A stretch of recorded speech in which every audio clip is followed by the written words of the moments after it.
एक समय की बात है। एक साधु अपनी पत्नी के साथ नदी के किनारे एक कुटिया में रहता था। उनकी कोई संतान नहीं थी। उनकी बड़ी इच्छा थी कि कम से कम एक पुत्र उनके यहाँ जरूर हो। एक दिन साधु जब तपस्या में लीन था, तभी एक चील ने अपने पंजे में फंसी एक चूहिया उसके ऊपर गिरा दी। साधु ने उस चूहिया को घर ले जाने का निश्चय किया, लेकिन उससे पहले उसने उस चूहिया को एक लड़की में बदल दिया। उस लड़की को देखकर साधु की पत्नी ने पूछा, कौन है ये? इसे कहाँ से ले आए हो? साधु ने पत्नी को पूरी बात बताई।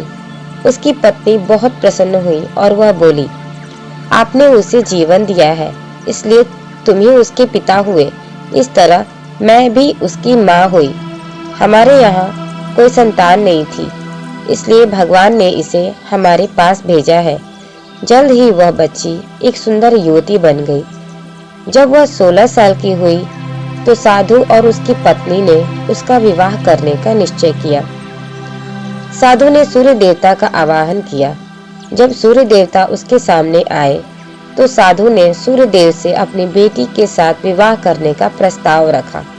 हालांकि लड़की को यह अच्छा नहीं लगा और उसने अपने पिता से कह दिया, क्षमा कीजिए, मैं सूर्य देवता से विवाह नहीं कर सकती क्योंकि वह बहुत गर्म है। निराश साधु ने सूर्य देवता से कहा कि अब वे ही उसकी लड़की के लिए कोई सुयोग्य वर सुझाए। सूर्य देवता ने कहा, बादलों के देवता से आपकी लड़की की जोड़ी सही बैठेगी, क्योंकि वे ही धूप और गर्मी से उसकी रक्षा कर सकते हैं। साधु ने अब बादल देवता से अपनी लड़की से विवाह करने का अनुरोध किया। इस बार लड़की ने विवाह करने से इनकार कर दिया और बोली, मैं इस काले व्यक्ति से विवाह नहीं करूंगी। इसके अलावा बादलों की गरज से मुझे डर भी लगता है। साधु फिर से उदास हो गया और उसने बादल देवता से अनुरोध किया कि वे ही कोई सुयोग्य वर सुझाए। बादल देवता ने कहा, पवन देवता के साथ इसकी जोड़ी अच्छी रहेगी, क्योंकि वे आसानी से मुझे उड़ा सकते हैं।